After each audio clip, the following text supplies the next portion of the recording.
seu discurso de despedida aos presbíteros de Éfeso, o apóstolo Paulo, no capítulo 20 de Atos, verso 28, diz assim: atendei por vós e por todo o rebanho sobre o qual o Espírito Santo vos constituiu bispos para pastoreardes a igreja de Deus, a qual ele comprou com seu próprio sangue. Nesse discurso de despedida, Paulo fala de duas coisas.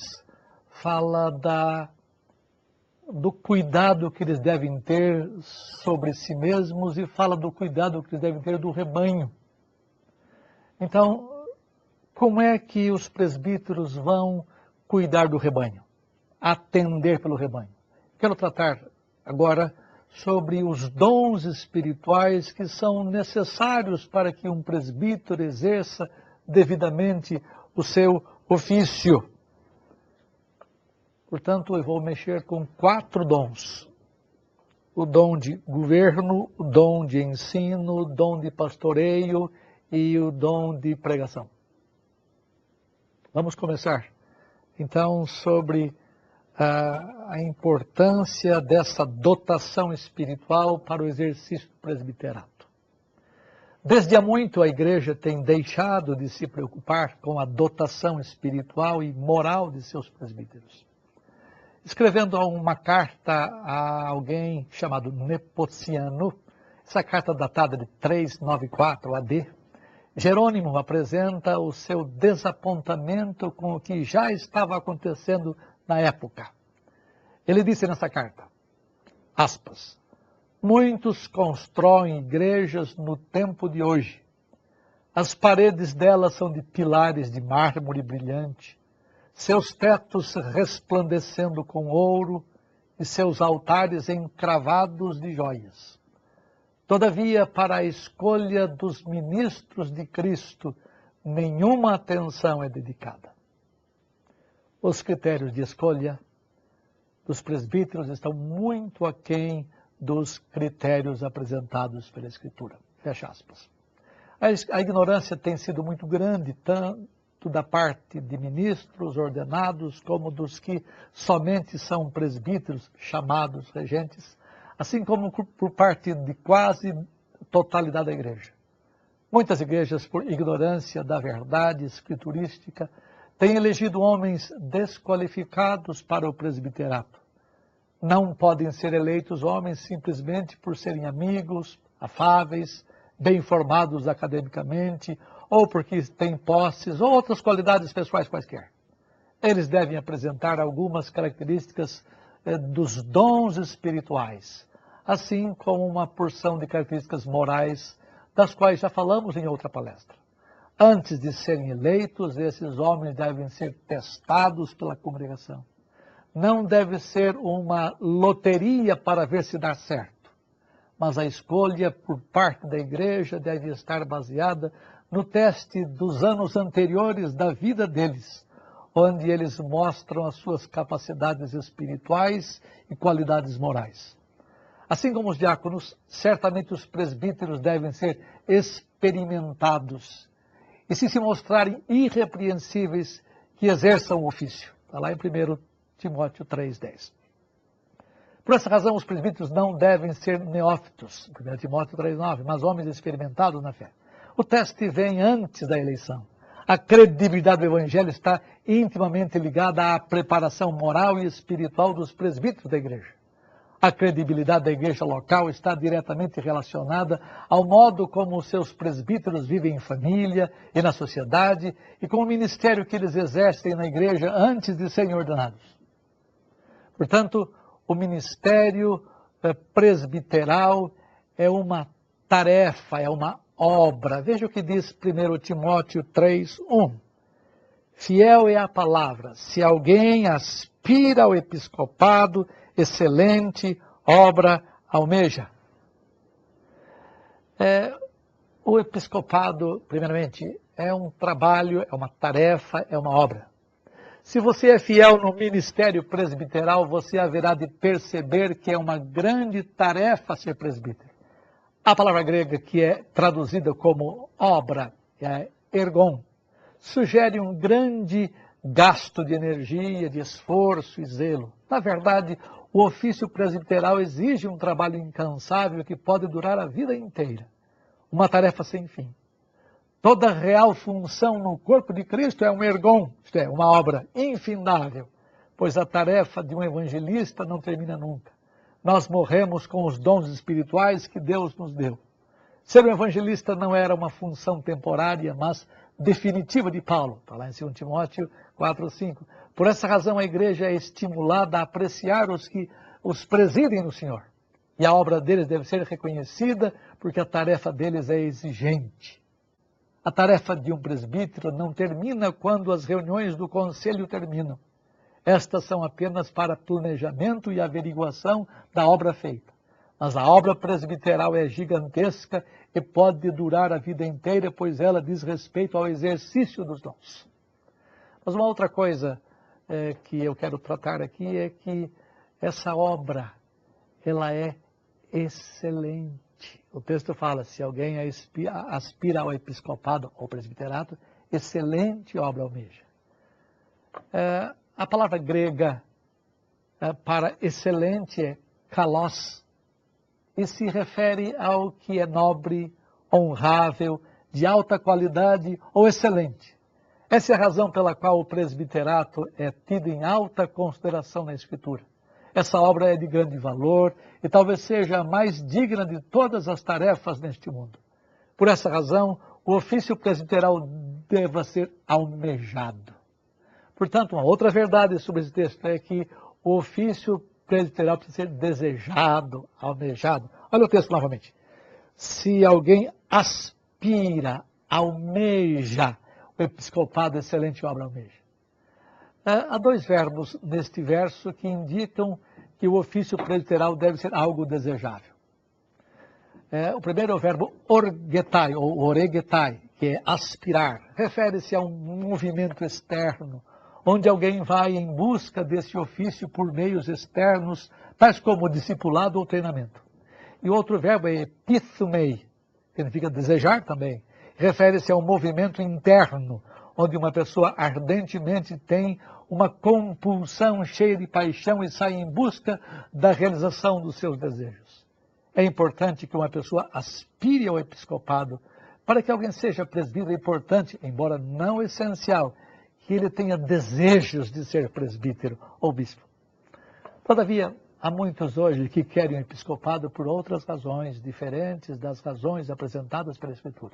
Além disso, há muitos que são pegos a laço e com dificuldade aceitam o cargo, mas sem desejo real de serem presbíteros. Daí o problema da igreja se torna estrutural, porque a sua estrutura organizacional está em desordem. Para um homem poder aspirar o episcopado, é necessário que ele preencha alguns requisitos com respeito a uma dotação espiritual, conforme o ensino geral das Escrituras. A dotação mencionada a seguir não significa que o candidato deva ter toda ela num grau elevado. Ele deve ter potencialidade para ser desenvolvida com a prática. O ministério do ofício presbiteral é exigente. Não é uma opção ser santo no presbiterato, mas é uma necessidade das qualificações morais e dotacionais. O ofício de bispo ou presbítero é de grande responsabilidade.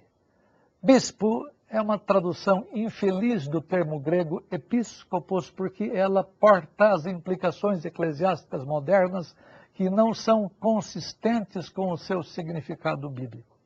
Para evitar equívocos maiores, eu prefiro a tradução superintendente. Além disso, essa tradução reflete mais exatamente a ideia de um líder ou um que governa. Na cultura grega, um episcopos era um administrador da cidade ou gerente de finanças. Alguns eruditos creem que o uso que o Novo Testamento faz de episcopos é baseado nesse uso. Mas também havia um grupo monástico de judeus conhecido como os essênios, ou comunidade de Qumran, que vivia naquele tempo perto do Mar Morto. Os homens que pregavam, ensinavam e exerciam o cuidado de outros além da autoridade sobre eles, eram chamados de episcopoi, ou bispos. É provável que o significado bíblico de episcopos tenha tomado definição a partir da comunidade de Qumran, antes que da cultura grega, porque nessa comunidade a palavra refletia responsabilidades espirituais de grande alcance, enquanto que na cultura grega a sua definição era limitada a um papel administrativo muito restrito. O superintendente bíblico tinha a responsabilidade de conduzir, instruir e pastorear o povo. Eles também recebiam contribuições do povo, ouviam, verificavam as acusações contra os crentes e administravam a disciplina da igreja onde era apropriado. Essas responsabilidades ainda pertencem aos presbíteros e eles são contados diretamente como responsáveis perante Deus para a qualidade da liderança deles. Vejamos as ideias propostas pela Escritura que dizem respeito à dotação para exercício do presbiterato. Primeiro, a dotação para o governo. A importância do dom de governo na igreja é uma questão que tem sido de grande ponto de conflito na história do cristianismo. As igrejas não se unem não somente por questão doutrinária, mas também por questões administrativas. Portanto, a questão de governo é fundamental para a vida da igreja. Como resultado da falta de atenção que alguns grupos têm dado à forma de governo eclesiástico, o governo da igreja tem sido sacralizado e clericizado. Sob o nome de Cristo, uma instituição elaboradamente institucionalizada emergiu a ponto de corromper a estrutura simples e familiar das igrejas apostólicas. Roubou o povo de Deus de sua posição elevada e de ministério em Cristo e mudou a supremacia de Cristo sobre seu povo por uma supremacia na igreja institucional. Além do mais, a estrutura organizacional eclesiástica importa porque a estrutura determina o modo como as pessoas pensam e agem. De modo final, a estrutura determina como as coisas são feitas na igreja local. Na realidade, a estrutura da igreja frequentemente tem precedência sobre a teologia, em algum sentido. O modo como o dom de governo deve ser exercido, por causa das razões mencionadas anteriormente, Deus prescreveu o que Ele quer para dirigir sua igreja. Isto é, uma pluralidade de homens que sabem governar. Está isso em Tito, está isso em Filipenses, que fala de presbíteros ou de bispos numa igreja local. O modelo do dom de governo exercido na igreja está lá em Timóteo 3, 4 e 5. E que governe bem a sua própria casa, criando os filhos sob disciplina, com todo respeito. Então ele coloca, pois se alguém não sabe governar a própria casa, como cuidará da igreja de Deus? Timóteo 5, 17 também diz isto. O governo da família é a medida para o governo da igreja. Por essa razão, Paulo trata da matéria da ordem na família para ilustrar a ordem na família maior que a igreja. Dessa forma, a capacidade de um homem de governar a sua casa é refletida na maneira como ele governa a igreja. A igreja não estabelece padrões para um homem casado ter filhos, porque ter filhos não é uma questão de escolha, mas estabelece padrões sobre como ele deve educar os filhos que tem. Isso não é matéria de escolha, mas de dever. Da mesma forma, a Escritura estabelece padrões para o presbítero governar a igreja de Deus. O bom governo do lar é pré-requisito para o bom governo da igreja. O dom de governo, que tem sido desprezado em alguma medida na igreja, tem uma importância muito maior do que imaginamos. O modo como uma igreja é administrada tem uma influência determinante para a sua vitória ou derrota. Todos os presbíteros devem presidir. O texto diz que alguns presbíteros presidem com mais maestria. São aqueles que presidem bem, conforme Paulo diz em 1 Timóteo 5,17. E aquele que possui o dom de governo em alta medida pode ser chamado de presidente. Portanto, o dom de governo é alguma coisa extremamente necessária para a vida da igreja. Que não desprezemos isto. E não são governantes apenas os chamados presbíteros regentes. Todos eles têm que ter o dom de governo, em alguma medida. Mas se tem o dom de governo em uma medida grande, pode ser chamado na Bíblia de presidente.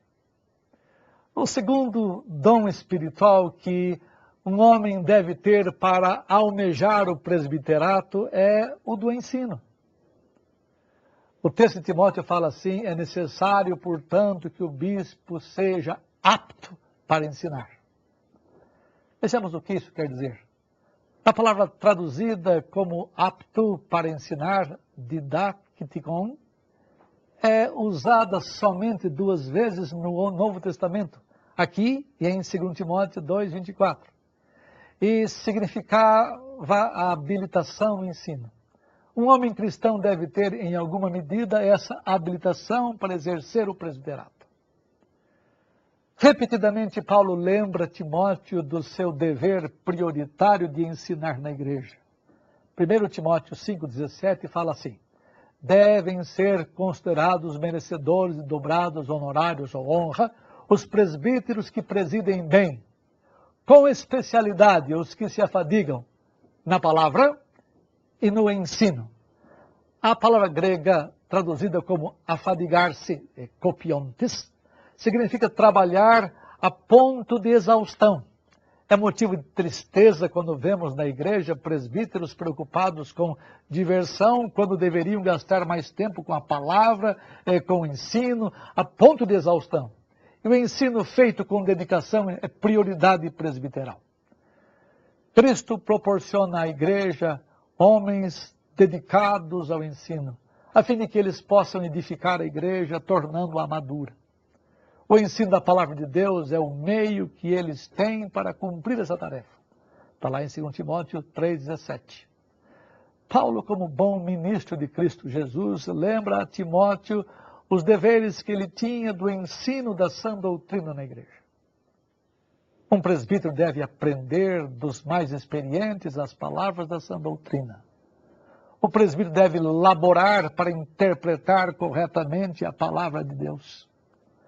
Como a igreja continuava a crescer e os apóstolos a desaparecerem de cena, havia uma enorme necessidade de pessoas habilitadas para o ensino. Assim, Paulo instruiu Timóteo a ensinar homens para que esses pudessem ensinar a outros.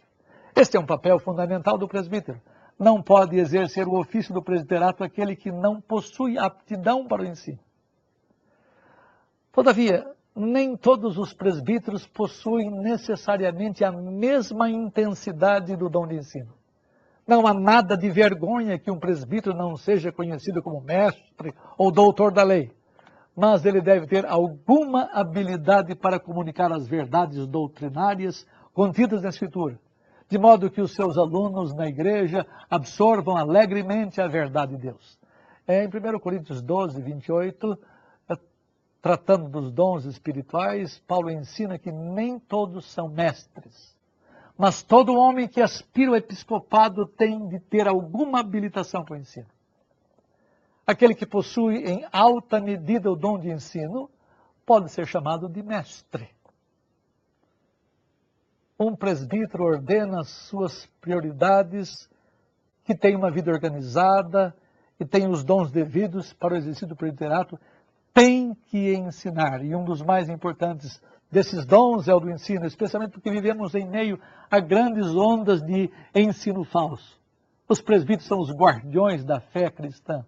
Um presbítero deve ser hábil para ensinar, a fim de que seja um defensor da doutrina. Para que um presbítero seja de fato qualificado para o exercício do seu ofício na vida da sua igreja, ele tem de ser comprometido com a fé apostólica histórica, sendo capaz de instruir a outros na doutrina bíblica. Não devem ser escolhidos presbíteros que não tenham comprometimento com a fé e que não dão muita importância à doutrina bíblica.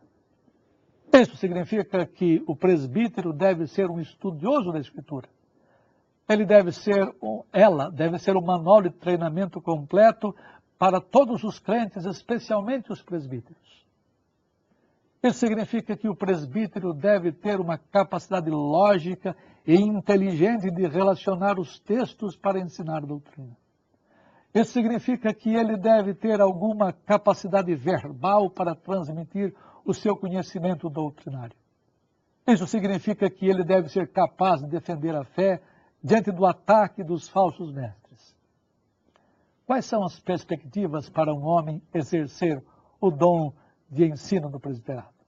Primeiro, os bons presbíteros geralmente devem proceder de famílias crentes, embora não seja isto absolutamente necessário. Onde eles aprendem desde o princípio o caminho das sagradas letras, como aconteceu com Timóteo.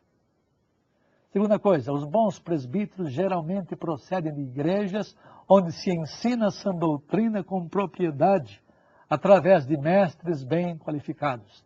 Tem vários textos de Timóteo que nos ajudam a entender essas coisas. Por exemplo, 1 Timóteo 4:13, 2 Timóteo 2:2b. A igreja local é o celeiro onde acontece o desenvolvimento daqueles que Deus dotou para o exercício do ministério. Terceira coisa, os bons presbíteros geralmente são formados através de um estudo sério das Escrituras e do abençoado ministério do Espírito Santo na vida deles. Além do dom de governo, além do dom do ensino, eu vou repetir, se alguém tem o dom de governo em alta medida, esse deve ser chamado de presidente. Se alguém tem o dom de ensino em alta medida, deve ser chamado de mestre. Agora, vou tratar de outro dom que é necessário, absolutamente necessário que um presbítero tenha. É o dom de exortação, que eu vou trabalhar na ideia de pastoreio. Atos 20:28 fala que os bispos devem pastorear a igreja de Deus. Há outros textos da Escritura que trabalham sobre este assunto. Pedro, por exemplo, fala que os presbíteros devem pastorear a igreja de Deus. Ezequiel 34 fala dos pastores de Deus, daqueles que Deus aprecia ou daqueles que Deus condena. O pastoreio é uma ordenação divina àqueles que possuem o dom da exortação.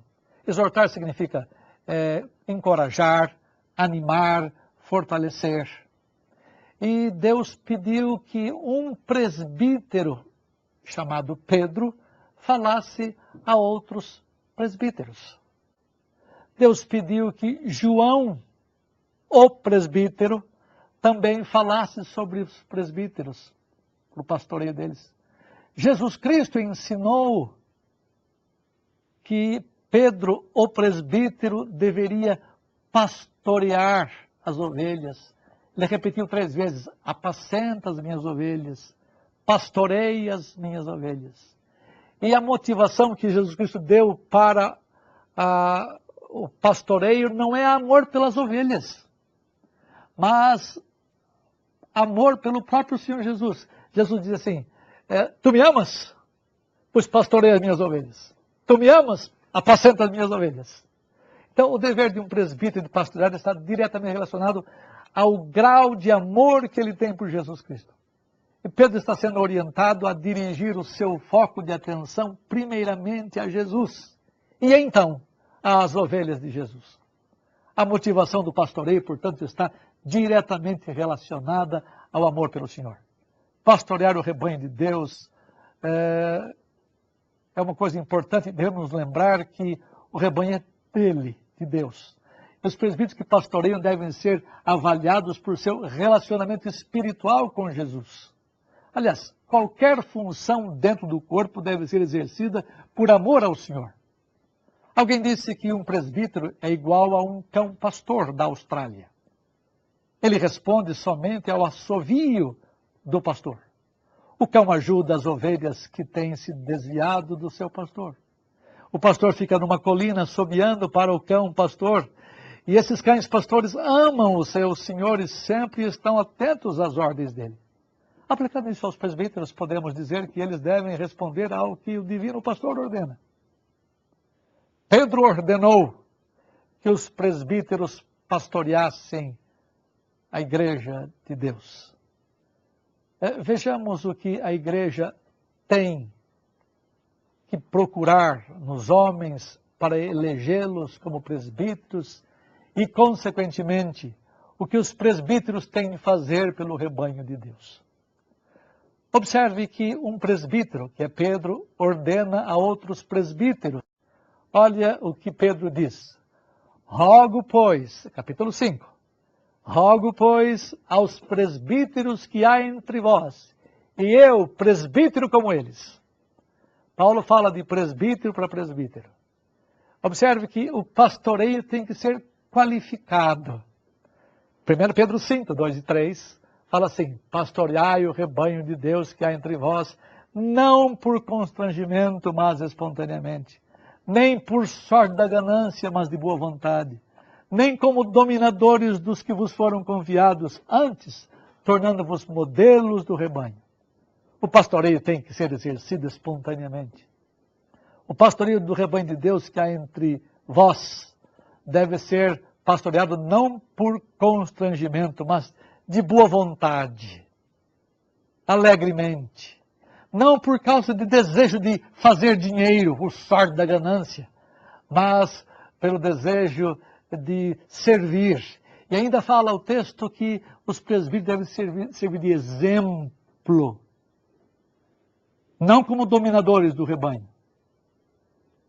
Eles devem se tornar modelos para o rebanho. Há muitos presbíteros, pastores, que agem como dominadores do rebanho, tornando os crentes subservientes a si próprios. Eles são os chefes e os donos da igreja. Não é assim que a Escritura preceitua. A maneira mais eficiente do pastoreio ser exercido não é pelo ensino, nem pela imposição do caminho que se deve seguir, mas pela própria obediência aos princípios que a Escritura ensina. As belas palavras do ensino têm de ser suplantadas pelo exemplo. Esta é a grande diferença. Há vários textos que tratam dessa matéria. 1 Tessalonicenses 1, 5 e 6, Filipenses 3, 17, Filipenses 4, 9. Observe, em terceiro lugar, que o pastoreio devido dos presbíteros trará grande recompensa. 1 Pedro 5, 4 diz assim, ora, logo que o Supremo Pastor se manifestar, recebereis a imarcessível coroa de glória. O Supremo Pastor, que é Jesus Cristo, haverá de recompensar os pastores do seu rebanho. Como o pastoreio é uma obra difícil e às vezes penosa, Jesus Cristo, que soube ser pastor por excelência, haverá de dar aos pastores devidamente qualificados uma recompensa. Essa recompensa é uma coroa de glória. Na verdade, eu não sei o que significa essa coroa de glória. É alguma coisa extremamente bela e preciosa que vamos ter de perceber e de entender somente quando essa recompensa chegar. O texto fala que essa recompensa é imarcessível. A ideia de imarcessível é a ideia de incorruptível. Não será uma coroa destrutível como as coroas dos vitoriosos desta terra. Esta coroa não será nunca contaminada por nada neste mundo pecaminoso. Essa recompensa acontecerá na segunda vinda de Cristo. Ele fala na manifestação da vinda do Filho do Homem. E os fiéis presbíteros que pastoreiam qualificadamente haverão de ficar sem recompensa neste mundo. Muitos deles choram e morrem por causa de suas ovelhas, mas tempo virá quando a recompensa será concedida a eles, exatamente no dia da manifestação do Supremo Pastor. Não somente Paulo, mas Pedro ordenou que os presbíteros pastoreassem. Veja novamente o texto que nós lemos no princípio desta palestra. Atendei por vós e por todo o rebanho sobre o qual o Espírito Santo vos constituiu bispos para pastoreardes a igreja de Deus que ele comprou com seu próprio sangue. O mundo tem padrões de liderança, mas necessariamente não são os padrões de Deus. A qualificação que Deus exige dos seus líderes é muitíssimo diferente da do mundo. Às vezes a própria igreja adquire os padrões do mundo e ela tem perdido muito por causa disto. Ela escolhe seus líderes baseado em padrões mundanos e o resultado frequentemente tem sido desastroso para o crescimento e a maturação da igreja. Veja um exemplo desse tipo no Antigo Testamento. O povo de Israel queria um rei. Eles escolheram um homem perfeito para os propósitos deles. Não havia ninguém mais bonito ou mais alto em toda a terra. Assim o moreno, alto, inteligente e bonito foi ungido como rei em Israel. Que desastre! Veja quais são os padrões que a igreja contemporânea usa para escolher os seus líderes. Simpatia, inteligência, posição social, uma certa habilidade de falar, posses, formação escolar, alguns bons padrões morais, etc, etc. Os padrões são os mesmos do mundo. Qualquer organização faria os mesmos tipos de exigências. Nada mais. É triste dizer que a igreja anda por esses padrões ao escolher seus líderes. Já tratamos dos padrões morais num outro estudo. Agora vamos tratar da dotação divina para os líderes do povo de Deus. No seu discurso de despedida, Paulo chamou a liderança da igreja de Éfeso, os presbíteros. E o texto fala que ele mandou chamar os presbíteros da igreja. Os presbíteros são os únicos oficiais ordenados na igreja cristã para exercer um ofício. Atos 20, 28 fala, atendei por vós, eu já repeti esse texto várias vezes, que o Espírito Santo vos constituiu bispos para pastoreardes a igreja de Deus que ele comprou com seu próprio sangue. Após a preocupação com o padrão moral e com o cuidado espiritual, deve vir a preocupação com o rebanho. Há alguns líderes que se preocupam muito com a igreja, mas se esquecem da própria situação moral e espiritual deles. Eles gastam tanto tempo com o povo de Deus, mas se esquecem de cuidar de si mesmos. Já tratei disso em outra palestra. Por isso, muitos ministros da palavra têm sido motivo de zombaria e de escândalo. Eles não cuidam da sua relação com Deus primeiro. 1 Timóteo 4,16 diz assim, tem cuidado de ti mesmo e da doutrina. Continua nesses deveres, porque fazendo assim salvarás tanto a ti mesmo como aos teus ouvintes. Minha grande e primeira obrigação para com Deus é cuidar de mim mesmo, zelar pelo meu próprio relacionamento com Deus. E, em segundo lugar, e não menos importante, eu tenho responsabilidade para com vocês, os presbíteros para com o seu povo e todos que ministram no corpo de Cristo. Temos que viver corretamente diante de Deus e então dirigir-nos aos irmãos como ministros deles fielmente. E se eu não ando em retidão, eu não posso exigir que os irmãos andem em retidão e nem posso ministrar diretamente a eles. Se os ministros de Deus não andam retamente, os que os ouvem não vão entender o que os presbíteros querem deles. Liderar o povo de Deus é andar na frente a fim de que os outros nos sigam. Ministros de Deus, cuidem do seu relacionamento com Deus e, de modo importante e secundário, cuidem do povo que Deus colocou nas mãos de vocês. Depois, então, de cuidar de si mesmos, os ministros da palavra têm de cuidar do rebanho de Deus. Aquele que tem em alta conta o dom de exortação pode ser chamado de pastor. Deixa-me explicar uma porção de coisas. Primeira, eu já mencionei e vou repetir que isso é muito importante. Em Romanos, Paulo fala dos dons espirituais e um deles é o da exortação.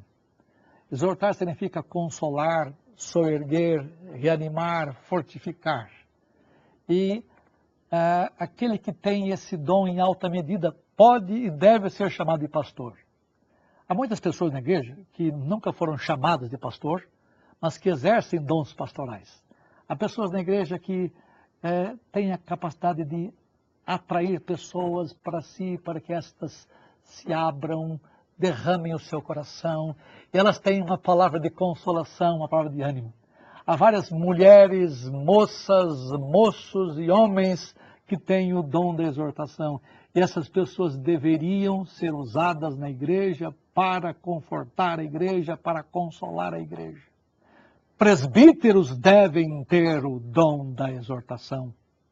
Nem todos têm esse dom em alta medida, mas todos, para exercerem o presbiterato, têm de ter algum tipo de dom de consolação, de exortação, de fortalecimento. A igreja cristã está desesperada, carecendo desesperadamente de pessoas que cuidem delas, que pastoreiem a elas. Portanto, eu não falo somente aos presbíteros nesse instante, mas eu falo àqueles que têm dons pastorais. Usem os dons pastorais de consolação, de fortalecimento, de encorajamento para o bem da igreja. Agora, presbíteros não podem almejar o presbiterato aqueles que não têm o dom da exortação. E aqueles que o têm em alta medida podem, de fato, ser chamados pastores do rebanho de Deus. Há pastores que nunca serão ordenados, mas têm o dom de exortação. Nunca serão ordenados por quê?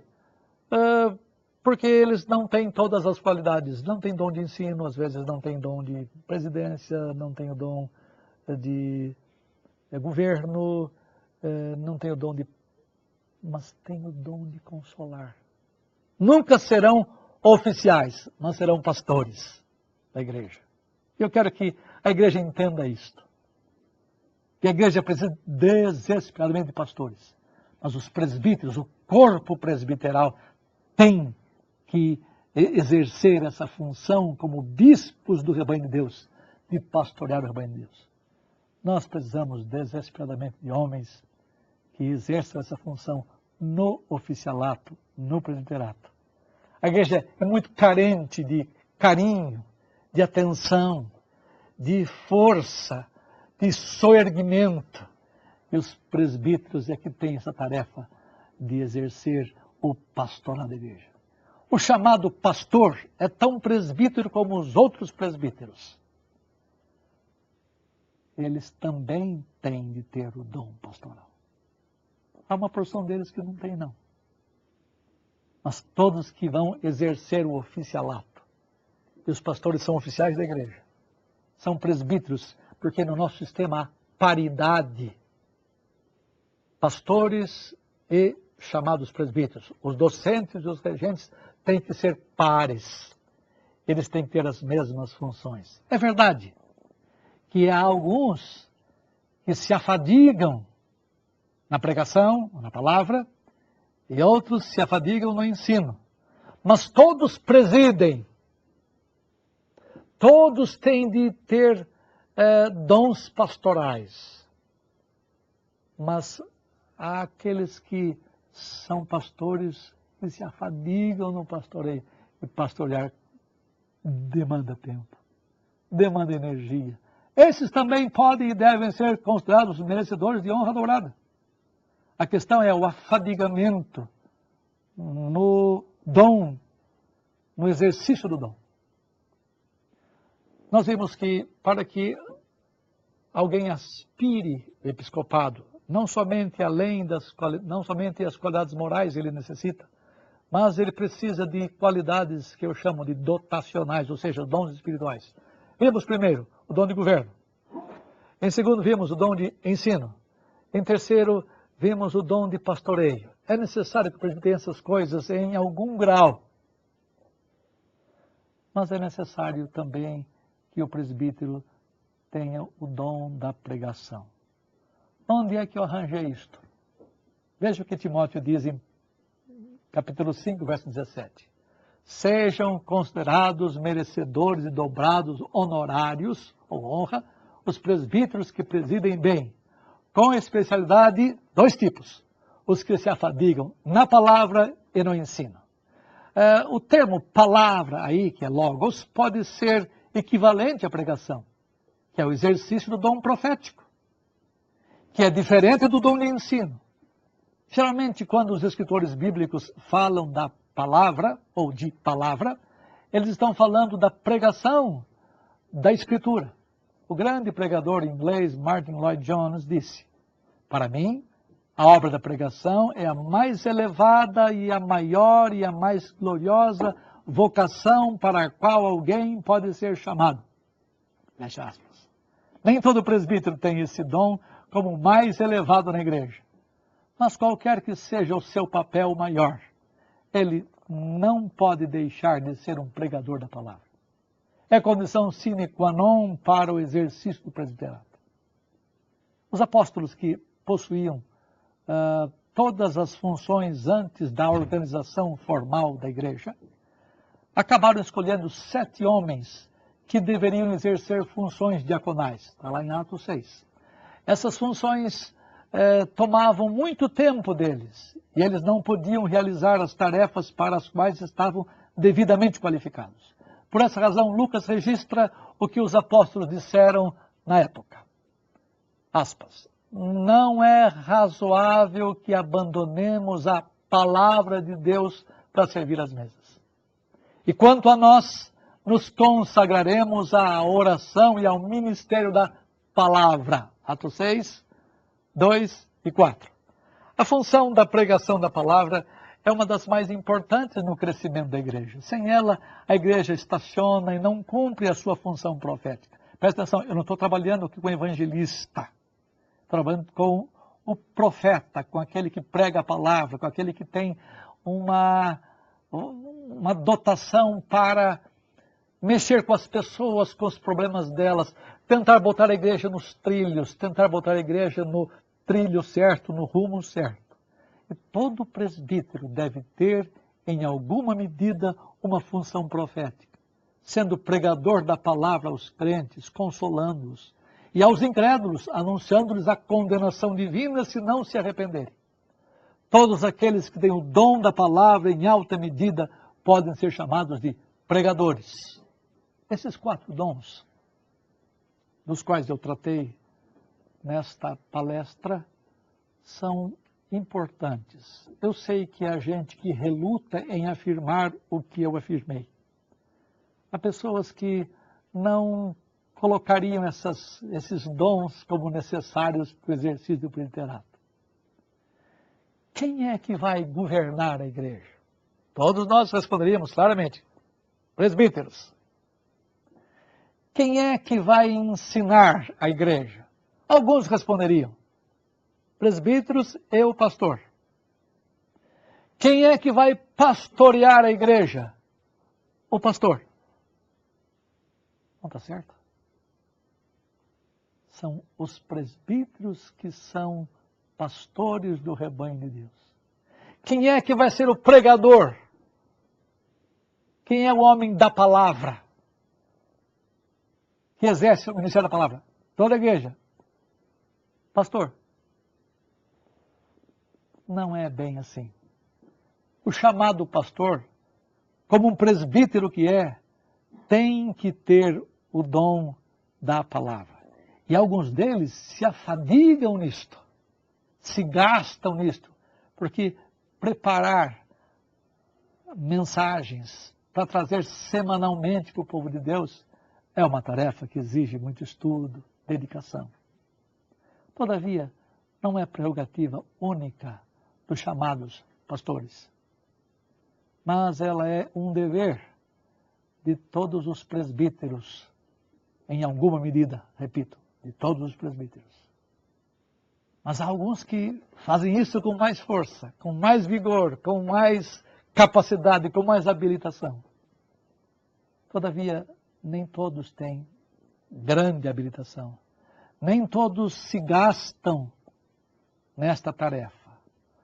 Mas todos os presbíteros têm que ter, em algum grau, a capacidade de ler a palavra, de interpretá-la, de chamar o povo à atenção, de chamar o povo a uma vida de retidão, de chamar o povo a uma vida de conformidade com a palavra de Deus.